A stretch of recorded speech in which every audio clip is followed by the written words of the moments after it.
Welcome to the Hub2Connect Business Insights podcast, your go-to source for inspiring stories and insightful discussions with some of the brightest minds in the business world. Today, we have a truly exceptional guest, Mahir Vrazalic, the mastermind behind Marble Art Global, a natural stone supply business.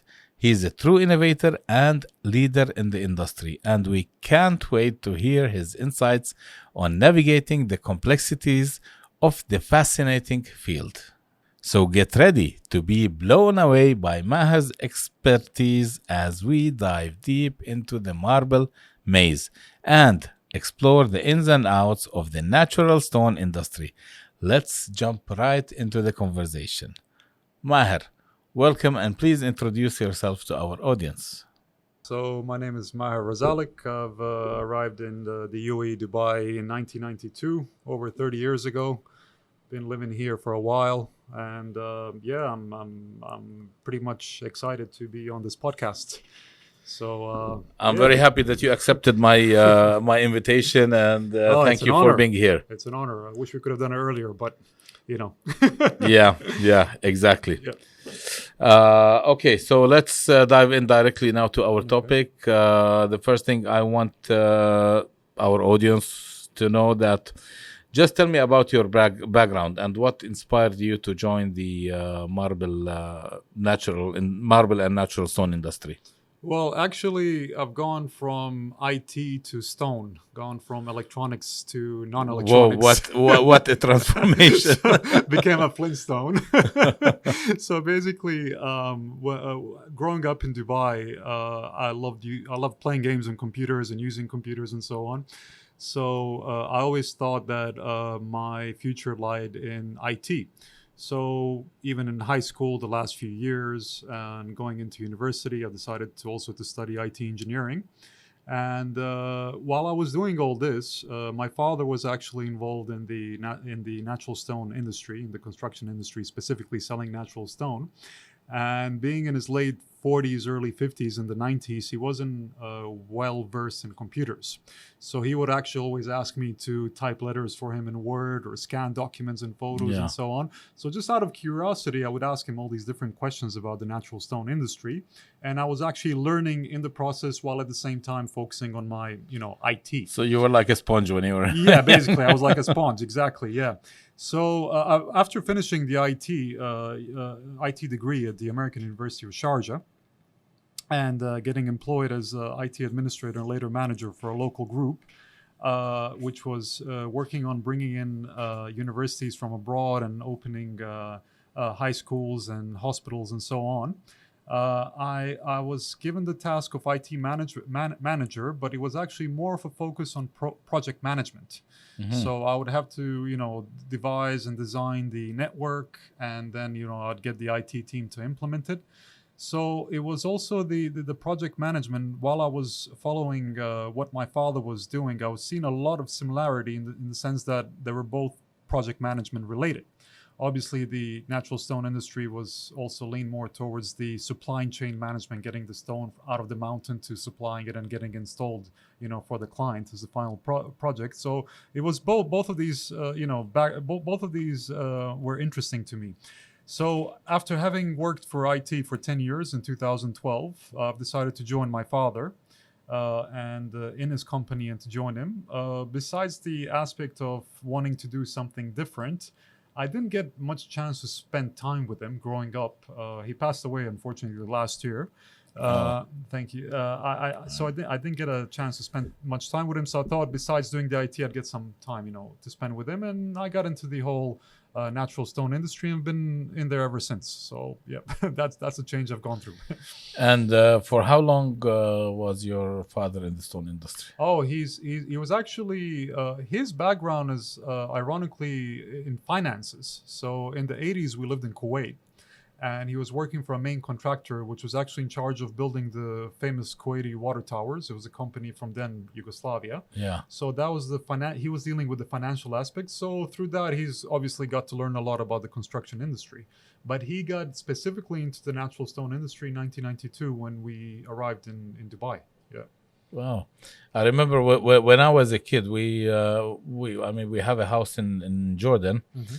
and it was like the whole out shape of the house was full of Jordanian stone, Yep. actually. Yeah. Yep. And then like people were coming, oh, this is, I don't know, this type of stone. This, I was a kid, I was like, I mean, it's a stone. What? Why do you do that? Why do they do that all? Right. Yeah. And later on, growing up, I was like, things were started shaping up, and then I realized actually now when I look back, I was like, oh, those were really expensive stones, and Yep. so I believe that the industry of the stones and marbles is extremely wide. Oh yeah, yeah. I mean, it's a global. I mean, Jordan itself, Palestine, Saudi Arabia, for example, Oman, they all have their natural stones. Yeah, Yeah. yeah. So I mean, it's only regional, but yeah, like you said, it's global from China to Brazil, U.S. and so on. Yeah. Great. Now, having come from a family with a long history in the natural stone industry, how that experience influenced your business approach and the services you offer? Uh, Basically, in a nutshell, client is top priority. Okay. Satisfying the client with good quality stone at a competitive rate, on time has always been the principle that my father's followed, and it just because it simply leads to good recommendation and the client coming back to you. So this is one of the main reasons why I've actually one of the main business approaches when you say. I mean, I think for every business should implement if they want to have customers coming back. If they don't want to just have one-time Yeah. opportunities, So this is it. Yeah. And usually, where do you source your natural stones from? Oh, we source it from all over the world. I mean, you've got from China, you have India, Pakistan, Europe, United States, Brazil. You got stone from all over the world. Some areas provide a specific type of stone. So, for example, in Europe, you will mostly find, let's say, marble. Whereas, for example, in China, you're going to find mostly granite, and similar to Brazil also, where you'll mostly find granite or quartzite. Yeah. So, but yeah, globally, wherever it's required, and yeah, we supply wherever it's needed. And what about the trends of the stone? Trends right now, it's let's Because say I believe that the trends even change. Well, yes, they have actually. Right now, for example, in the UAE and the Gulf region, the Greek Volakas marble is trending. It's a white marble with veins, with gray veins. What has actually happened due to the increase in price of the Italian Carrara, which used to be popular before, and the Greek Volkas was the alternative. Volkas took over because a lot of the clients find it cheaper now, and they find that it does the job overall. Yeah. So, and going in with the white Volkas from Greece, what's popular because of the gray veins is a combination with some gray or silver marble, which can be again from Europe or China and so on. So this gray white combination seems to be taken off. Yeah. and those veins that are there on the marble, those are natural veins, Yes, or correct. Yep. Those are natural natural veins. veins? Yep. Yep. Whoa. Yep. Interesting. Every stone is unique in its own way. Every stone is really has its own DNA per se. Every piece of it. I always thought that like there are artists who are doing those No. on the Unless they're stones sitting and- inside the mountain that we don't know about. No. No. Very interesting. And do you supply stones only in UAE or worldwide, or where do you supply those Actually, stones? most of our market is actually focused, obviously, because we're based in the UAE. So most of the market is based on the UAE or Saudi Arabia. We've done obviously some supply over the years to even Oman and even in Yemen at some point, 15 years ago or so. So, but I mean, we're not construed to these markets. I mean, if you need some stone in Jordan or in Europe or China or for a project in Indonesia, we can supply wherever it's required. Yeah. Great. And what kind of projects do you supply for?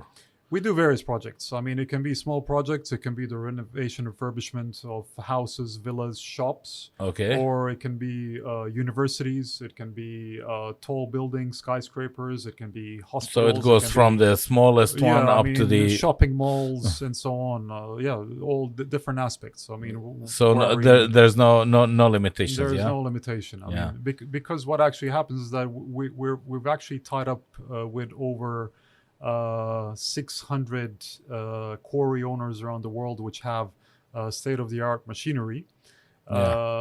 As my father used to say, when they ask him, "Do you have a factory?" He would say, "Yes, I have 600 factories," and be like shocked, like, "What do you mean 600 factories?" Then he would explain the same. Basically, whatever you need, let us know. We will go directly to the quarry owner, because with the quarry owner, we can control the quality. We can tell you how much is actually available and so on in terms of the quantity. And then based on what you're prepared to offer, we have a range of stones over there. We can supply directly. I mean, we cut the material there under the supervision of our quality inspectors, and pack it into a container and send it to you for installation. So it's a done product with guaranteed quality. So this is what we do. Excellent. And what about the installation? When you get the products here in the UAE, what about the installation? What we do you do the installation, or it's with third parties? What we do, we actually outsource it to companies we work closely with, who actually specifically only work on that. Yeah. So what our guys, who are the quality inspectors with more than 20 years of experience, what they do, they might follow the production of the stone, and once they're done, they might fly in, or their colleagues might, instead of they're not available at the time, might replace them, and these colleagues having the same experience, obviously, for that stone, and they'll be on the site to make sure that supervising what's being done, but supervising in the sense trying to explain what are the best practices. Mm-hmm. You don't want to install white marble using gray cement. It's going to pick up the grayness, turn like gray or dark. You do it with white cement. Sometimes the owners like to have a certain, like if a stone has a combination of veins and no veins, maybe the owner wants no veins in the living room and wants veins in the bedrooms. So these guys are there just to explain to the guys doing the installation what is prepared, and to give them some pointers if they need it. But usually these installation companies are professional and do a really, really good job themselves. But you can find, like, from the same type or from the same type stone type, you can choose whether there are veins or no veins. Well, depends. Again, like I said, you have for example, going back to Volokas in Greece. Volokas is a huge mountain. Okay. And then on the different levels of mountains, you might have different veins. Some veins might be diagonal. Some veins might go in circles. Some of that material might just have little spots. And then you have Sidler Mountain, which is completely without veins. Yeah. So, I mean, the choice is yours. It obviously varies in terms of pricing. But whatever is required, it's possible to supply. So it's just really up to the client. But now, for example, if you have a client with specific veins, okay? Okay. Do you guarantee that you will have that the quantity that is needed?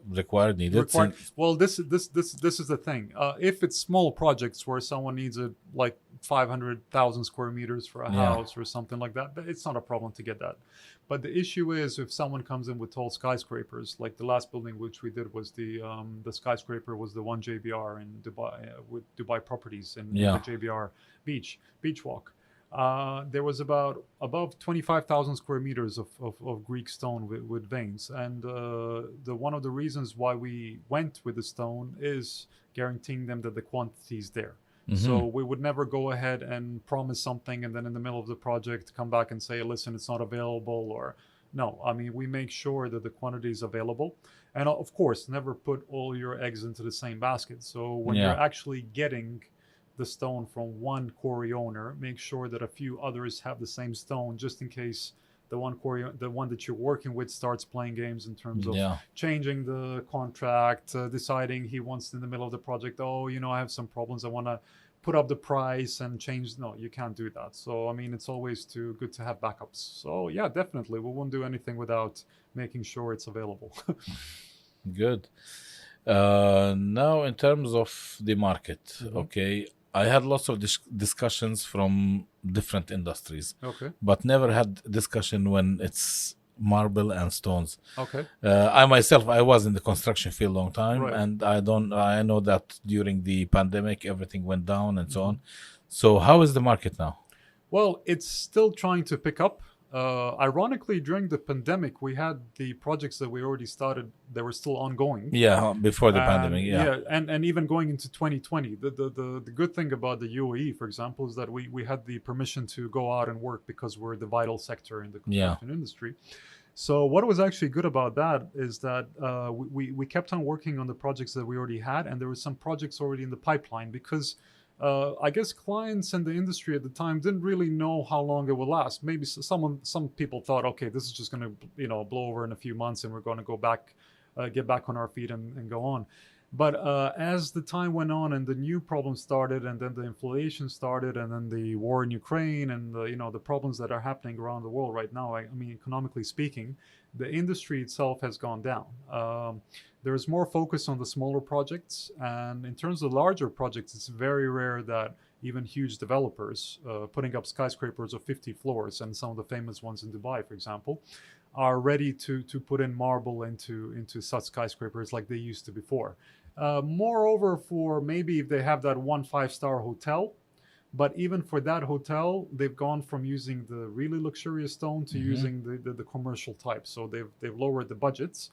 Whereas in the residential complexes, the tall buildings, they've actually gone down to using ceramics and artificial stone, which is much cheaper than natural stone like marble. But of course, there's a big difference in the quality also. There is the look, there is a big difference, but their explanation is that they've got the entry-level projects and luxurious projects, but what we're seeing as supplier is that it's a very thin line between the two, and it doesn't really show.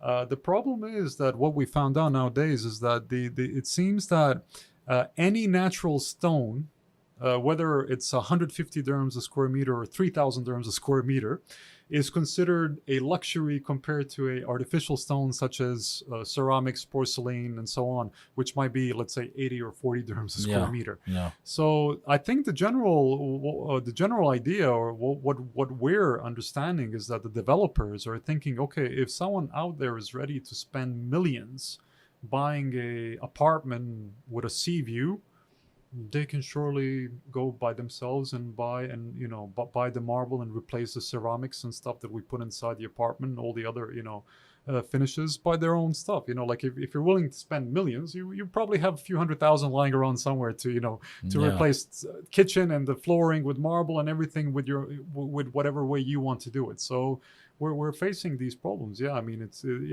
so the UAE market is warm, but I guess the Saudi market is on fire right now, and will be in the coming years, probably 10 years. Because of NEOM and the new projects. Yes, the NEOM, the Red Sea development. It's all still under the preparation and doing the piling works and all that. But let's say from 2025 onwards till probably 2035, and then 5-10 year period, Saudi is going to be a great market for all of us. So with so many projects delivered, you have some great references. Sure that they help you get projects easier than others. Well, logically speaking, you would expect that, right? Yeah. But no, not here. The issue is, as you know, I mean, I'm sure you've been here living in Dubai for a very long time. I'm born in the UAE. There you go. So I'm sure you've actually realized that UAE is a transit point. Yeah. And that your neighbors that you've seen for the last couple of years will probably be replaced with new neighbors sooner or later. It's very, what I've actually also found that being here for over 30 years, it's very rare that I know people who've been here, let's say 20, 30 years, maybe a handful. And this actually underlines one of those issues, even in any, I think, not only the construction industry, but any industry. Like the issue here is that we constantly have to do remarketing. Sometimes I would show up at a designer, architect, or even main contractor office to come in, seeing if there's any projects that we can supply stone for or get the stone specified. And I'd walk in and I don't know anyone, and I would be like, where is this guy, and where is that guy, and what happened? They're all gone. We have new people on board now. You know, you got to deal with these, and you sit with these people, and they're like, who are you? Who are you? And we'll be like, well, we just finished a few projects where we did this. Oh, really? Did you? Oh, that's very nice. So what do you want? So you'd have to explain to them what you've done and see, you know, rebuild these connections. So actually, the references that you have don't actually matter. And the other problem that we're facing right now in world where the world is having an economic problem is that, like we mentioned earlier with the artificial stone and marble, that people want cheaper options. So it doesn't matter if you're guaranteeing quality for some of these projects; they're just purely looking on the price. So this is quite a problem. Definitely, yeah. I know. Because I was myself in the construction industry, and which I already mentioned, and I have faced the same issues you are facing now. But the main thing, you know, for business here in the UAE is connections. Connections, going for coffee, going for dinners, making your business partners actually your friends. Yeah, true. I mean, one thing which you speak about, which, okay, every company needs to do is value engineering. So obviously there are these cost-cutting practices, which is, you know, okay, it's something that everybody does globally, worldwide. But you're right. The other aspect of things, which is not often mentioned, but which is an elephant in the room, which needs to be, you know, talked about, is that it's very rare to get a project based on a tender. It's very rare, and a lot of it boils down to, like you said, to who you know. So the closer you are with some of these people who are in the industry, who are running the architectural companies, who are running, or you might know someone in the main contractor, the closer you are to getting a project. I mean, we've had instances where we worked with the designers and architects. We got our stones specified. We've done all the drawings. We supplied every sample, every piece of documentation required. And then you have some other suppliers, marble suppliers, natural stone suppliers, taking getting the documentation, photoshopping our name out of it and putting their name into it. To get the job. And we find out sooner or later that rightfully so, they got the job. So it's not as clean as it seems. You know, construction is a dirty industry. Construction, it's true. Yes, and I'm sure you having been, you would know. I know. I had a case. I had a case for a project where I was assured that I'm going to get the project. And unfortunately, like by chance, I received the prices of others. One of the prices was a friend of mine. He's a competitor, but again, he's a friend. Right. So I called him up. I was like, you know what? I received your price. I have to be honest. The guy gave me the price, and he was like, I want to give you I want to give you the project, but give me the lowest price. And he was like, really? I have your price too. Oh wow! There you go. Yeah, and it happened exactly what happened to me happened to him from the same contractor. And that's when I realized that, you know, this is really a dirty market and dirty industry. You really have to be smart. Yes. Yep. Okay, now let's go to the quality control part. Right. I believe that this is a really crucial part That's the essence of it all. Of your work. So tell me a bit about it. Well, what we do, rather than just supplying stone like it's vegetables, and I like to say this word, do not make marble. I know it comes out of the ground, but it's not a potato. And I tell this to a lot of the stakeholders, from procurement to designers, because a lot of them, they treat the natural stone like it's something which is produced or manufactured as a ceramic, as you know, as a good, or even, like I said, as a potato, something of fresh produce from the ground.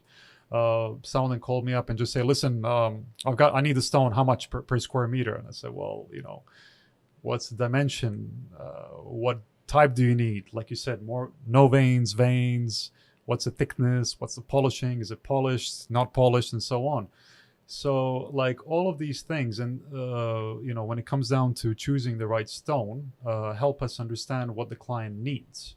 Yeah. After that, once they've decided, we take them over to we like to take our clients and the architects to the quarry owners themselves. We don't hide anything. We have great relations with them, and we show them what's available for them to see the quarry. They travel over there, they see the machinery that they have, and then they go into choosing what they want. We tell them, well, this is your range of stone.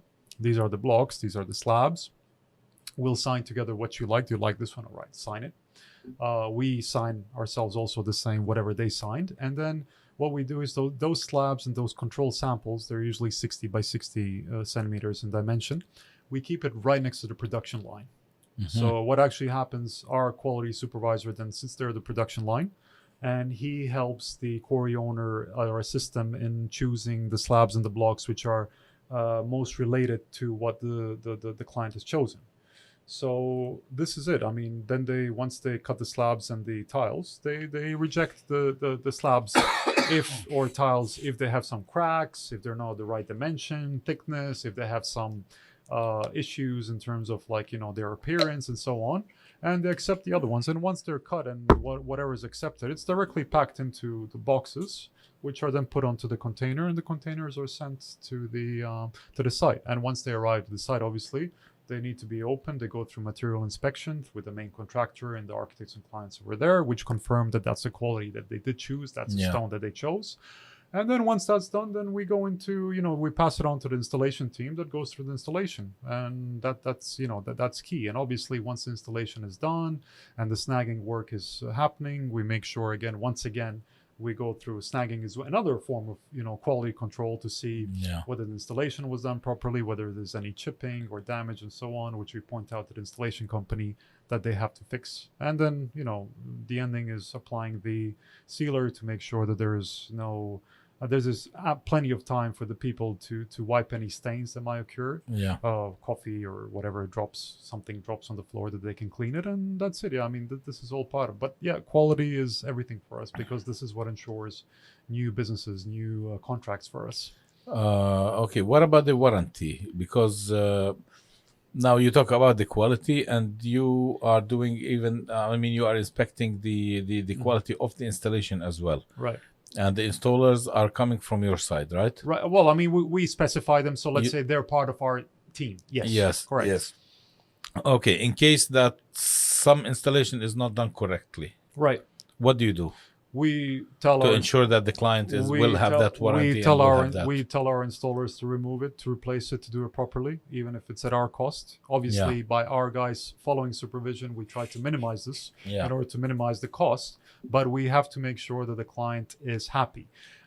In terms of the warranty, what people don't understand is that it's not a product like a doorknob, mechanical component of an AC or a fire alarm system, and so on. It's a natural stone. So we don't have warranty per se for post-installation once the snagging has been done, once it's been accepted by the consultant and the client, and it's been handed over.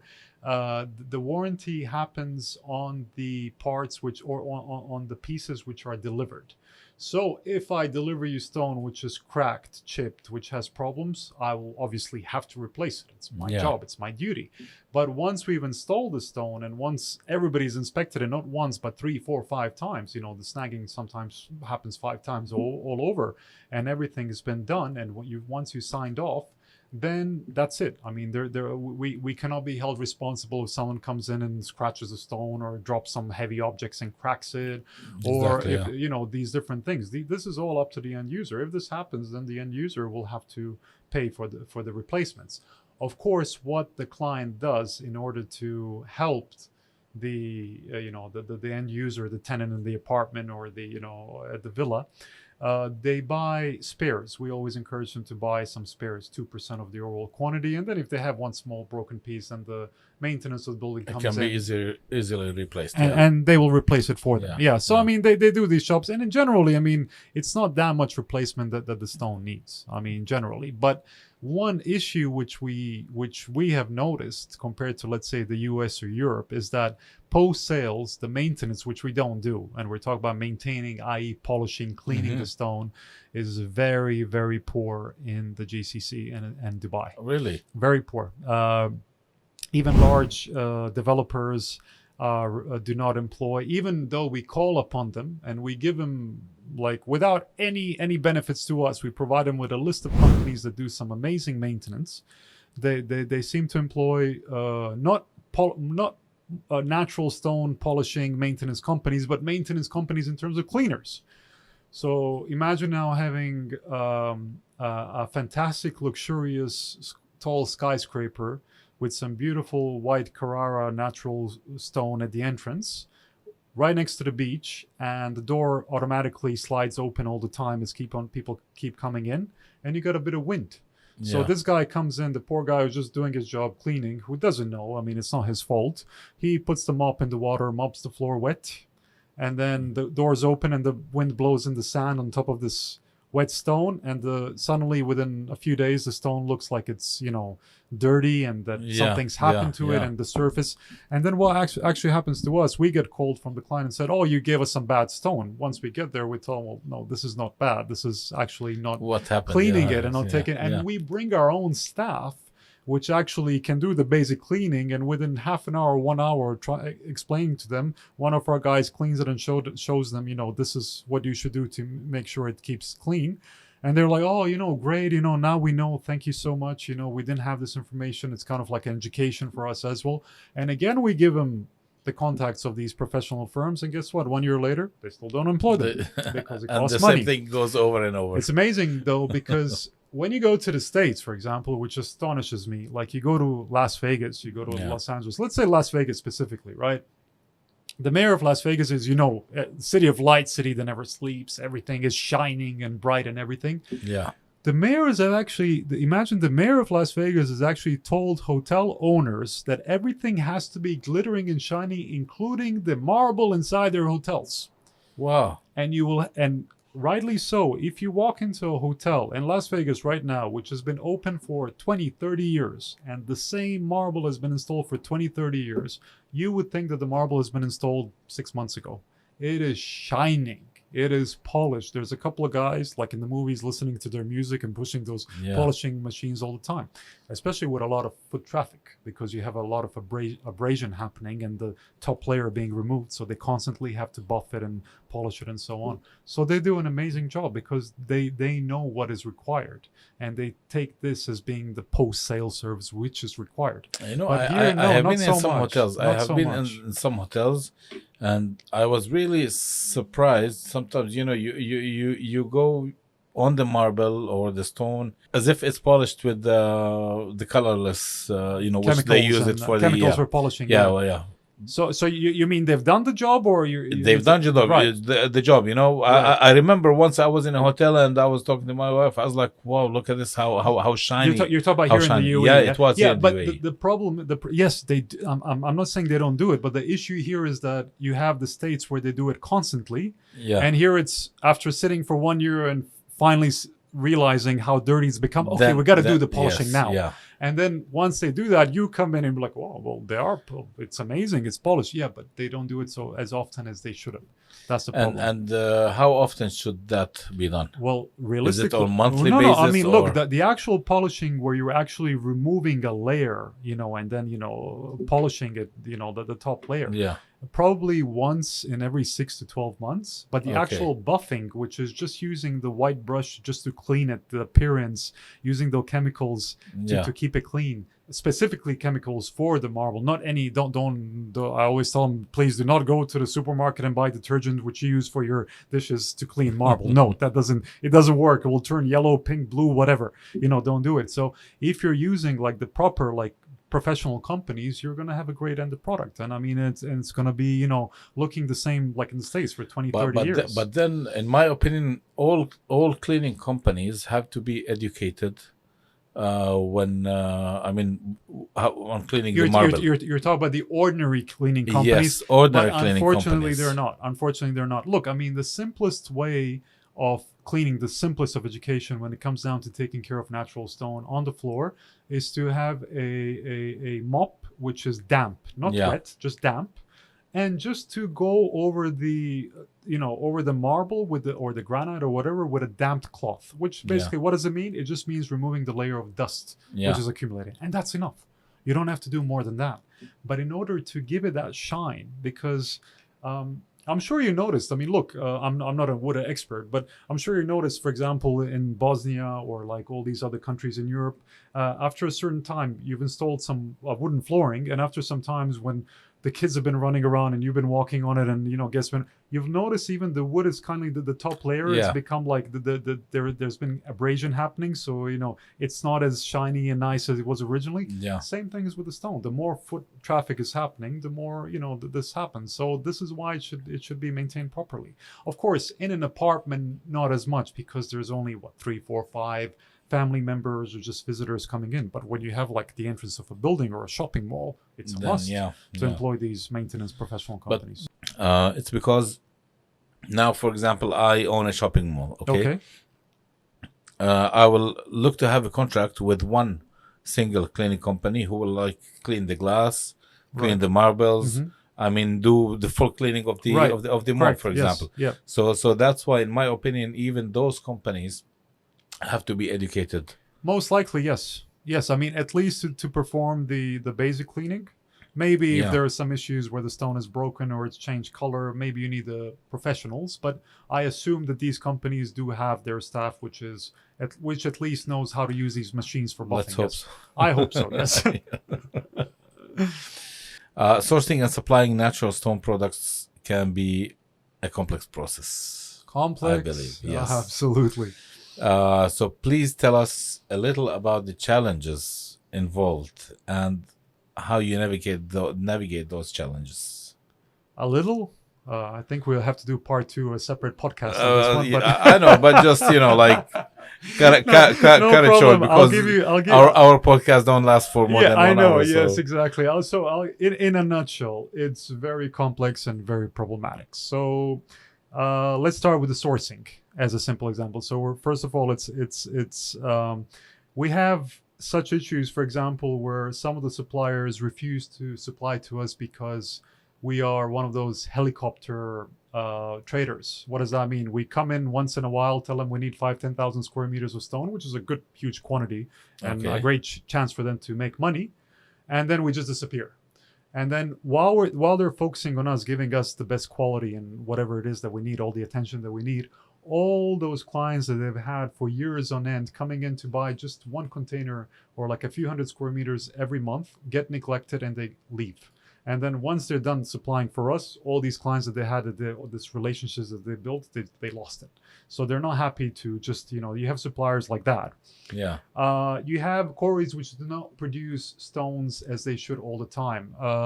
Quarries, I don't know if you're aware, some of the quarries which are in cold countries, they shut them down during winter. So there's no blocks being pulled out for the fear of breaking them between November and March. Okay. So what actually happens is we would come in November and say, listen, we got time for this project. We need 5,000 square meters of the stone. Yes, that's the one that we need. Correct. Everything we sign, get everything done. Come back in springtime. We're going to start pulling out the blocks and getting things done. We come back in spring. They start pulling out the blocks from a certain level. Guess what? The stone that was white suddenly has veins. The stone, which didn't have any appearance, has some little dots. So then the client comes in and rejects the stone, and we have to look for an alternative because it doesn't. Even the quarry sometimes doesn't produce what it did the previous winter. So then we have luxurious stones like Calcutta statuaria, which are very expensive, which we need sometimes a lot of time for them to get pulled out of the mountain. They're rare. We have countries like China. China gives a lot of alternatives to European stones, but what's the problem compared to European stones? Geologically, their ground is not as strong. So some of these marbles and natural stones that they pulled out of China are very brittle.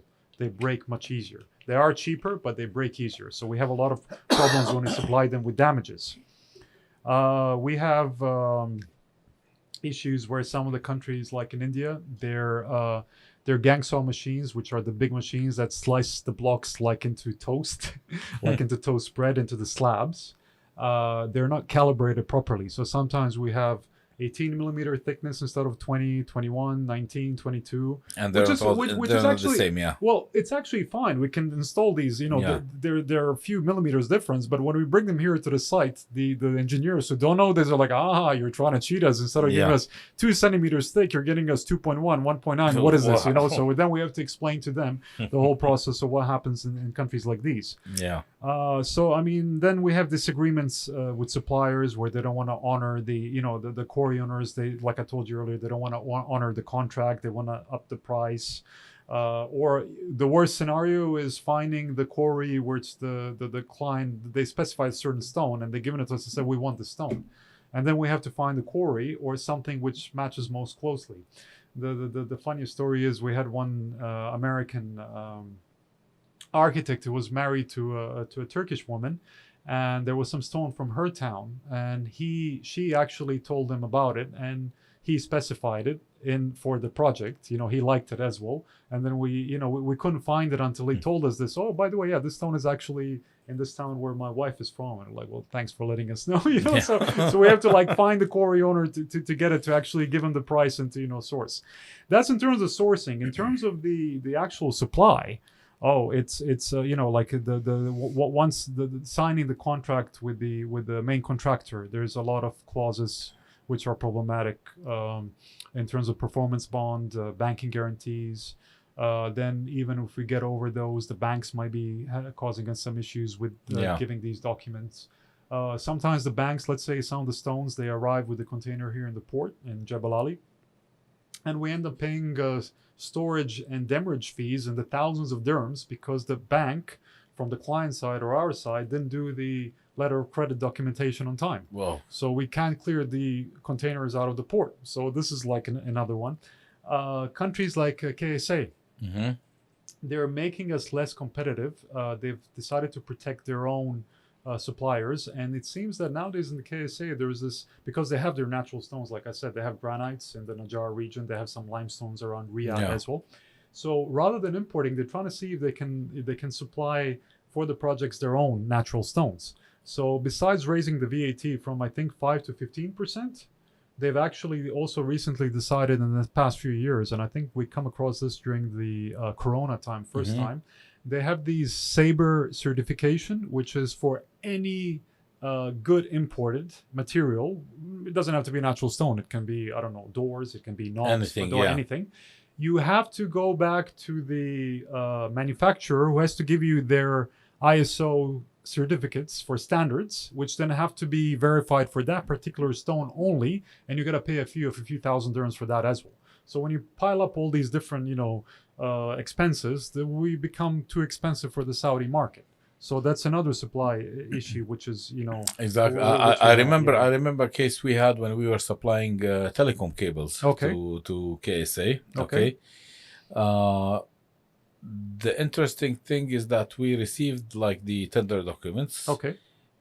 And all the specification that you can see is only made by one manufacturer. Okay. Okay. So by default, I mean, everyone who wanted to supply the cables, he was like, okay, we already know who is going to get the job. Yeah. So why bother and do the proposal and everything else? Yeah.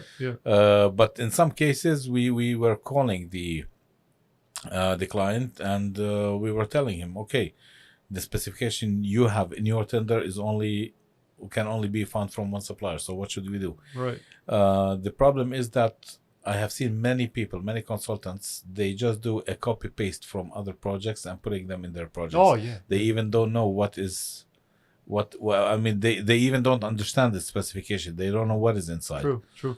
We have similar thing. Actually, what I've actually noticed with the Dubai, having been here again, and going back to in the 90s when I was typing those letters for my father, and now it hasn't gone too far from what you're saying in terms of the design and the copy paste of the projects. I'm noticing that there is 10 usual suspects, the 10 natural stones, which it seems to be eternally used. Always used, and that the designers and architects, it feels like as if they're afraid to step out of that safety comfort zone and try something new and go for some different stones. And of course, besides that, with the natural stone or any natural product, but especially for the natural stone, the main issue we have in terms of supply, when you ask me if it's complex and all that, is bringing the stone over here and the end client for their house or their apartment thinking the natural stone is like an artificial stone, that it's a ceramic tile, and they keep on, why is this vein here? And why does this have a spot? And then to explain to them it's a natural stone, this is something unique, each piece is unique, this is created by God. And then they just look at you and say, yes, created by God, but controlled by you. and then you're like, oh, what do I do now? You know, so Oh my God. so Oh yes, my God. so you have to have dealing with clients also is not easy. The end clients and trying to explain and satisfy them. There is a lot of work, a lot of PR to be done. I know. We had similar things in my industry, and man, it's a struggle. Oh, It's a struggle. Oh, I'm telling you, yeah. But I mean, saying that, like I said, I wish, you know, if you told me supply 100 of these microphones, like you said, you know, find a few companies that sell microphones. They produce this in some factory. Yeah. Here's 100 microphones. Is there a defect on a few? Sure. Here, I'll replace them. I'll fix them for you. Exactly, That's yeah. it. And you know that a microphone looks like this. That's the microphone. But imagine now bringing you 100 pieces of tiles and you say, whoa, Mara, that one has a vein and this one doesn't and that one has a spot and this one doesn't. And what's that little crystal over there? And I have to explain for each and every one. It's just, you know. So this is the issue with the natural stone industry. Yeah. How about the designers, clients, and other stakeholders in a project? Mm-hmm. How much do they know about natural stone? How do you deal with them? Very little, unfortunately. We I don't want to sound condescending, but we try educate them. 90% of the cases globally that I found working in the marble industry for the more than 10 years, I found out that they know very little. I mean, all the stakeholders, from designers, architects, up to the end client.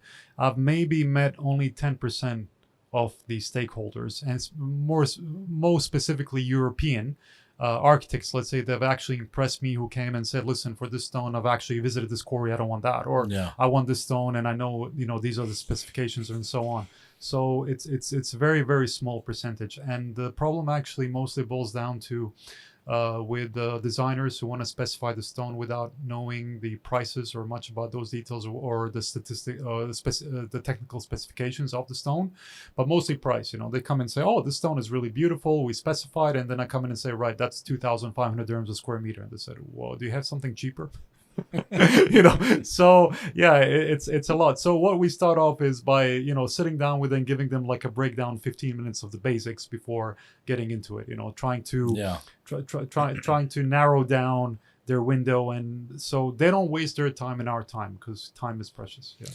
Before we started recording this podcast, Mm-hmm. we were talking about social media, Right. and you mentioned that in your business you don't need to be that visual on social media, Right. and so on. Right. But now what I'm thinking, when you are talking about educating Mm-hmm. people, I think that you guys need to have some YouTube channels with a pure education for people about stones and marble. How do they work? What is the differences? What are the quality differences? How to maintain it, and so on. Well, actually, you know, you're right in the sense that recently someone actually approached me and said, listen, do you want, how about digital marketing? How about we do the whole Facebook, Instagram, you know, like about natural stone?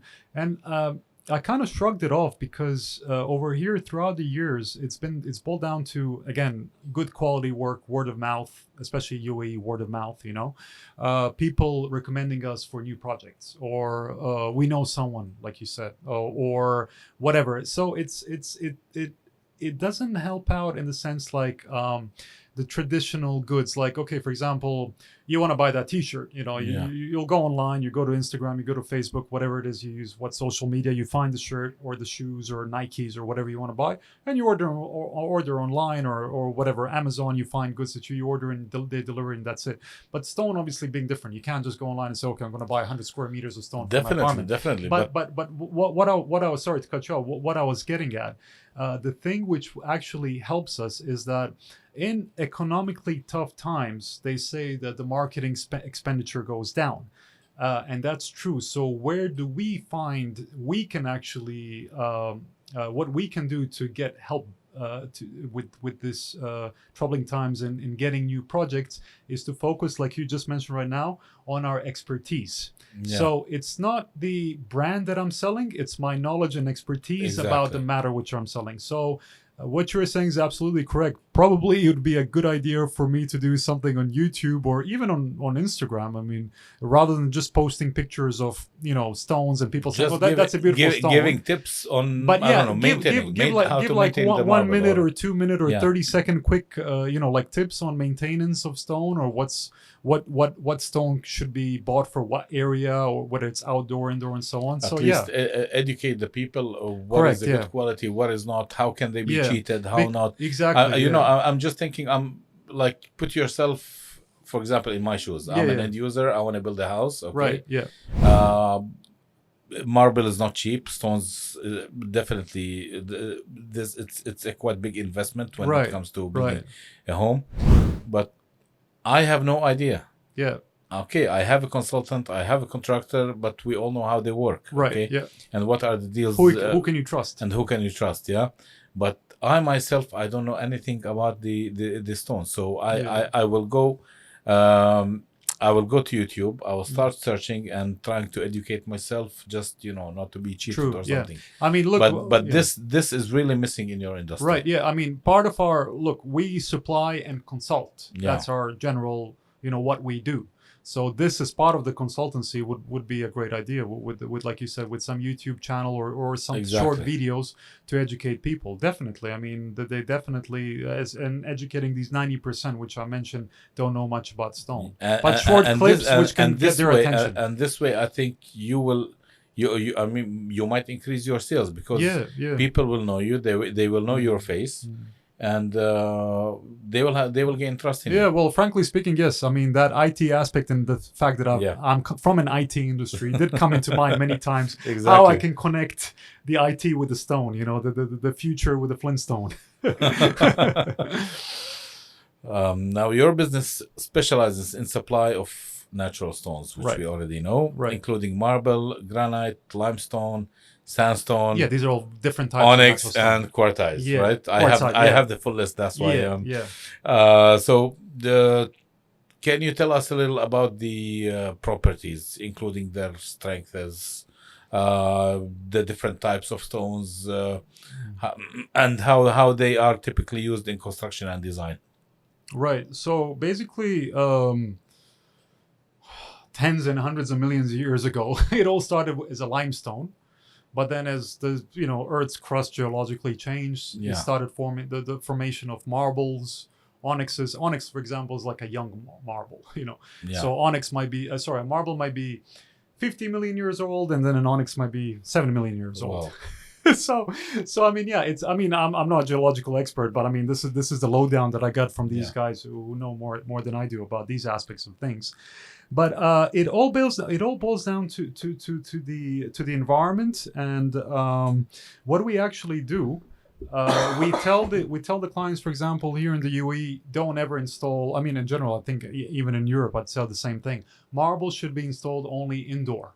If you want something outdoor, you should put granite or you should put limestone, because these two types of stones are much more prone to being able to withstand extreme conditions. I mean, a limestone and a granite can go through a heat wave or freezing cycle 20 times over before having like a little tiniest crack. So that's why when you go to Europe, you see those government EU buildings. It's limestones from Portugal, for example. Yeah. Or you see like limestone around on a walkway around the Louvre Museum in Paris.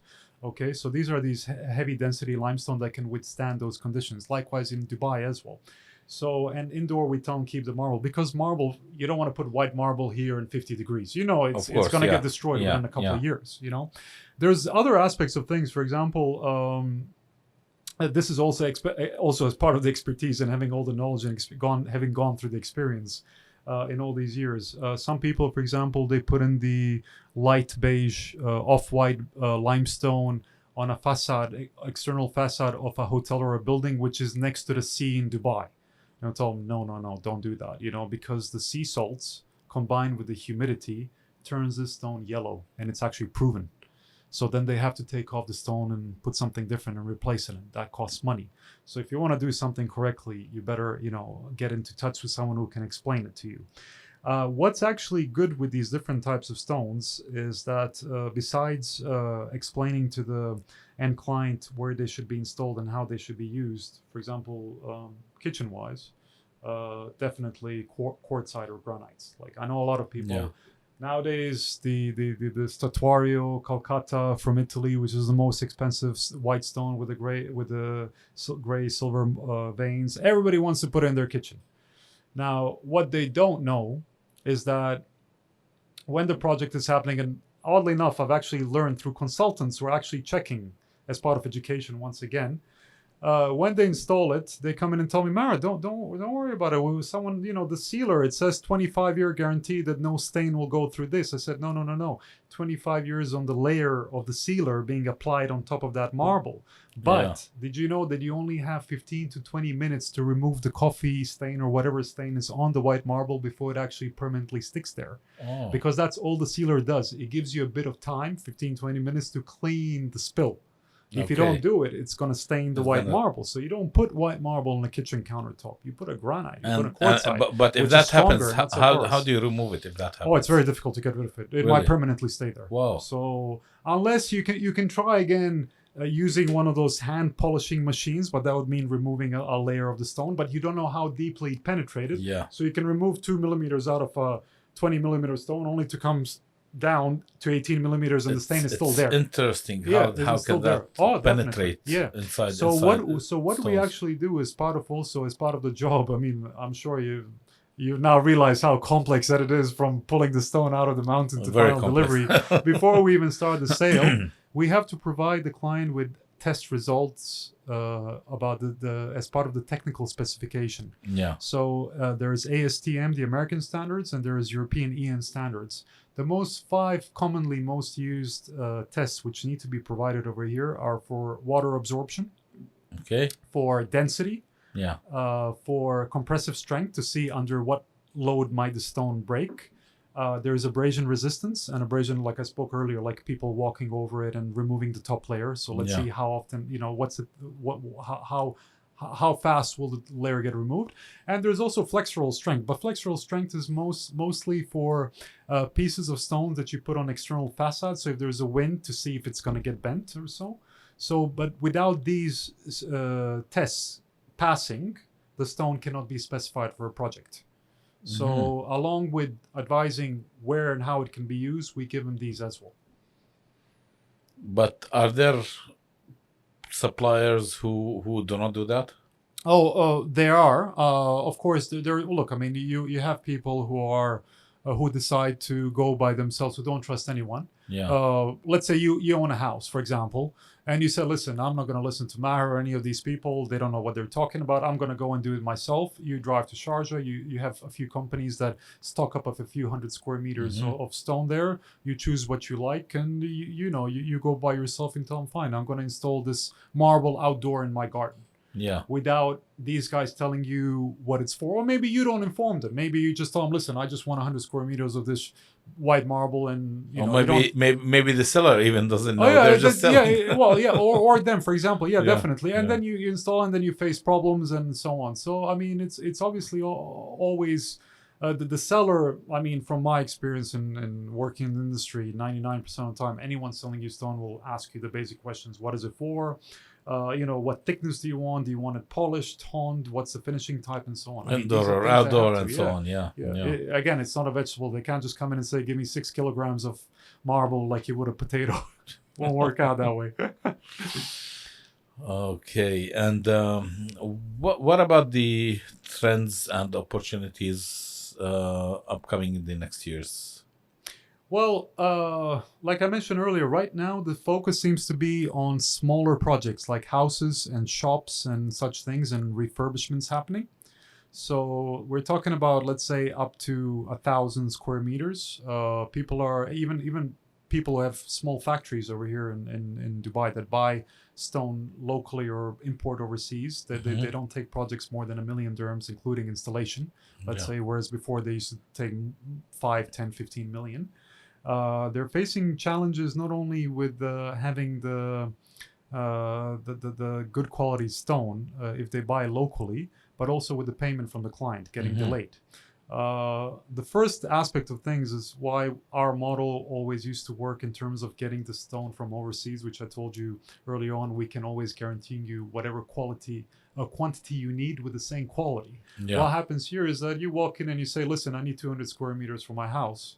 Then you bring 200 square meters and then, oh no, it was actually 250 that you need. So you need another 50. You go back to these guys, they don't have any more of these stone. You go to the guy next to him, he has it, but it's a different shade color. Yeah. So now you install the two stones combined and you have all these little islands with different shades and it's all, mixed up and it's not what you wanted.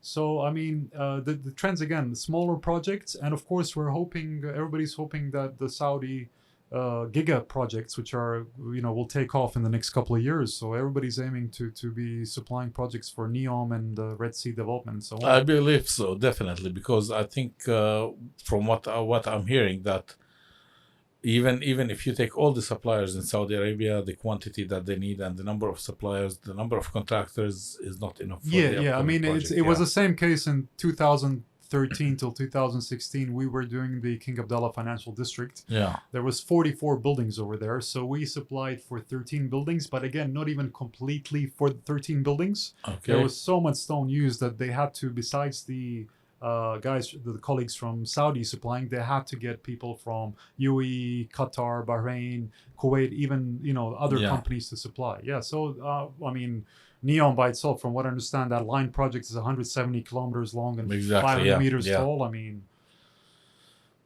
not only natural stone. I mean, for any construction industry, I'm sure there's going to be plenty of opportunity over there. Yeah. And with the increasing focus of sustainability and environmental responsibility, how do you ensure that the natural stone products you supply are sourced and manufactured in an eco-friendly way? Well, to put it to you simply like this, and you can probably confirm without knowing much about stone, the most green product on this planet is marble or natural stone. I mean, you can... Sure, there's trees also, but I mean, if you're pulling something out of land, which you are usually, I mean, quarries are usually like steps or they're, deep down inside. So, but I mean, you're pulling literally something out of the ground. It's kind of not taking out the tree and cutting the tree, but you're taking the tree's roots, right? So that in that way, it's from the ground itself. What I find ironic and contradicting, and I always fight with the architects and designers, is that for every project, everybody now wants to talk, especially the Europeans, Americans, lead design, environmentally friendly design, this, that. And then he comes in and says, well, we're going to supply ceramic tiles for the flooring. And I said, did I miss something? What happened? Where is the environmentally friendly aspect? Well, as they say, well, listen, I mean, it depends on how much you measure. The carbon footprint and, how environmentally friendly. So I said, listen, all these huge industries, and look, I mean, you have the artificial stone like quartz, ceramic, porcelain, which are being bankrolled by very rich individuals, and they're huge industries, and they can spend everything or money on manufacturing these and they have much more money than ordinary natural stone companies and quarry owners do, even for the marketing. So I mean, most of natural stone companies, I'm just going slightly off topic over here, are owned by families. Even if you go to Italy or Europe, and they're owned by families. So their funds, it's something that's been passed on from the great-grandfather to the grandson or great-grandson. So their funds is what they make out of it, and you have to invest obviously also into the quarries to get the stone out or to test the ground to see where the good stone quality is and so on. So saying that, all that, still, when you're pulling the stone out of the ground and you're cutting it and you're sending it across to the end project to be installed, the carbon footprint is much lower than producing it with chemicals and glue inside a factory, inside an industry. And people say, sustainability is not only focus on environmental things, but for example, it also looks at the recyclable aspect. So I tell them, sure, okay, we can actually break down all this marble right now and send it to Italy or somewhere in Europe and do re-engineered stone, where we actually create again stone. I mean, fine. Obviously the carbon footprint will go up, and it's not going to be as environmentally friendly. But again, we can reuse it. Yeah. But the point is that you would be installing something on the ground which is out of the ground. It's not something which is created in the industry. it's very, very difficult, getting into these discussions because I mean, look, I know in the European Union, I don't know about other countries, but I'm aware of the EU policies. Did you know that some of these quarries, let's say you opened one 40 years ago in 1980, and now it's 2023, and you've pulled out every single stone that you think can be sold out of there, and now the quarry's done. It's depleted. You can't do anything out of that. By law, and to escape penalties, did you know that you have to bury that quarry and plant trees over there? Really? And make it a forest? Yes. Exactly. Why? Because of EU policies on protecting the environment. Once you're done with the quarry, you have to close it down and plant trees over there and Wow. make that. Yeah, you have to whatever damage you've done, you have to undo. So I mean, this is the beauty of it. What every single aspect is looked into when it comes down to natural stone to make sure that it's environmentally friendly. But again, we're facing difficulties because of the price of the That's what I want to say. Yeah, artificial stone at being the end, cheaper, it comes all up to so the on. So, I mean, price and. it's unfortunate. It's a long battle ahead. We have a new what do you call it? Slogan and sticker coming out on all these marble exhibitions. Say no to fakes. Like especially the Italians. Definitely, there should be that kind of awareness. Yeah. Anyways, the Italians are which have the most luxurious and best marbles in the world, are most passionate about it. And they're always going to come back and say, a Ferrari is a Ferrari. In terms of the marble being as opposed to artificial stone, marble is a Ferrari, so you cannot replace it. So yeah. I love Italians. Very passionate about what they do. Yeah. The natural stone industry is known for being male-dominated. Yep, unfortunately. But why? Women cannot dominate in that industry, or what? Actually, it's women's month, isn't it? Now it's the Yes, Women's Ladies Day, Mother's Day. I think it's Women's Month as well. At the time we are recording this podcast, today's the Mother's Day. Oh, there you by go. the way. Happy Mother's Day, Mom. Hopefully I can see you today, later on, to wish you. But saying that, it's something good. It's good that you brought this up. I mean, in the spirit of not only inclusivity, but like having a pool of where whatever your background is, and being different can. You can go into an industry which seems to be dominated by only one type of people. Yeah. Like you said, male dominated. Did you know that the CEOs, lead sales managers, main geologists, which actually find the best stone in Europe, are women? So the women are quite dominant in the industry in Europe, not as much as male, but they're present in large numbers in Europe. However, I do not see that in places like India, China, and America to some extent, also Brazil, but not as much as Europe. So let's say Europe is a focus and the rest of the world has a problem. Women do not have any issues. I mean, I think it just boils down to what you like to do. It boils down to passion.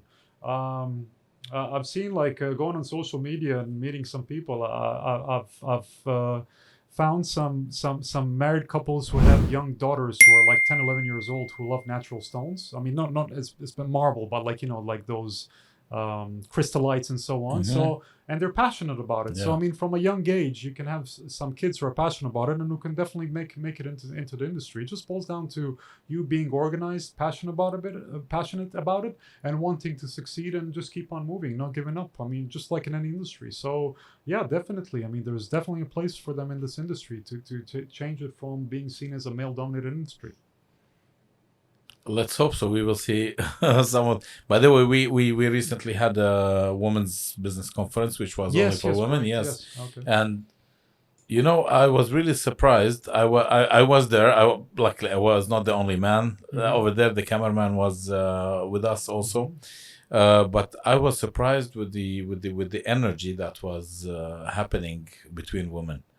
Definitely. The conference was, it came up to a level where, I was like, wow. I mean, it's the atmosphere, the energy, the talks, the topics. It was extremely, I mean, excellent. Yeah, I mean, you put a woman and put her Yeah. who sets her mind to it, and she'll get things done for sure. Yeah. I mean, like our wives or mothers or whoever. I mean, they're the ones that that kind of give you that push, that tell you, listen, just start. You'll get somewhere. Yeah. Just so it's the same thing with them.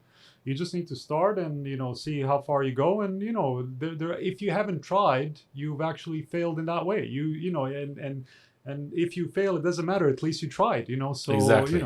Exactly. there's always a chance. Okay, now to come to an end with the podcast. Enough Right. talking about women, right? Just kidding. What advice do you have for for startups, for businesses who would like to enter in the marble business? Well, I think it's whether it's marble or whether it's generally any business. It's just again the passion, the want. It's something that you feel that you might be able to succeed in.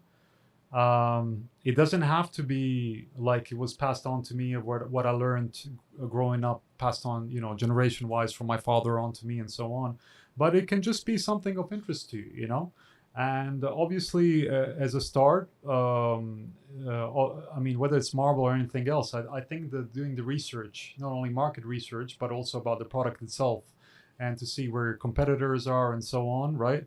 And visiting exhibitions is something that I'll definitely propose to anyone, but not the small ones, where there's only a handful of, stakeholders or people from the same industry, but going to the large ones. So, for example, I make sure that every year I go to the Verona Marble Exhibition in Italy, which is the biggest natural stone exhibition in the world. So, I mean, because this is where I get all my information, where I'll get all my updates. And like I said, the quarry changes from winter to spring, so I need to know what it's producing this year. It might not be producing what it was last year. So it's just that that want and that need, and I guess it's working on trying to set yourself apart, or identifying your ways to set yourself apart from the competition, to see where you are different, to see what is it that you bring to the table which is different to what your competitor has already brought. It can be something similar. It doesn't necessarily mean that you're copying of that person, but what is that one thing that actually separates you? So yeah, I mean, and other things, then maybe look into the market, maybe create a little niche market for yourself, or maybe focus on a specific item rather than the whole general range.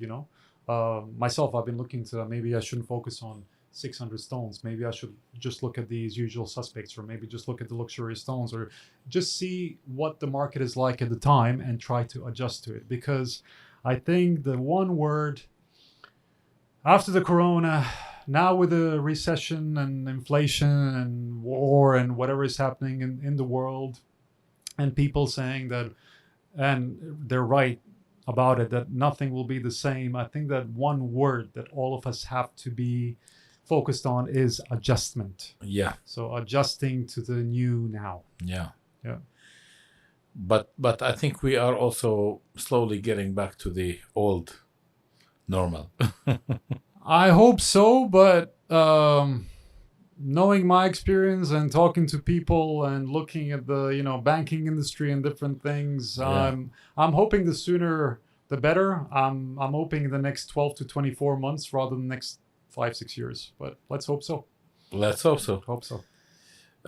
Anyways, Mahir, I want to thank you very much for being my guest today. I believe that you have given a lot of insights I'm so sorry and for information. No, I mean, I could talk for ages with you, I know. The good thing about hosting a podcast, not only watching a podcast, is that every time I learn something new. Oh yeah, I can imagine. I couldn't imagine this much of things happening or going on in the background of so much has to be taken into consideration for natural stone. Yes, everything. So everything. Anyways, I'll put down your contact details, and if anyone wants to contact you related to marble or educating them or anything, I'm here. More than welcome. Your contacts will be in this video. Fantastic. And by the way, I hope I will see you educating soon on YouTube. Yeah, yes. Why not? Become a YouTuber. Think about it. For sure. Why not? Yeah. Fantastic. All right. Thank you very much for watching, and stay tuned, and we'll see you in the next episode.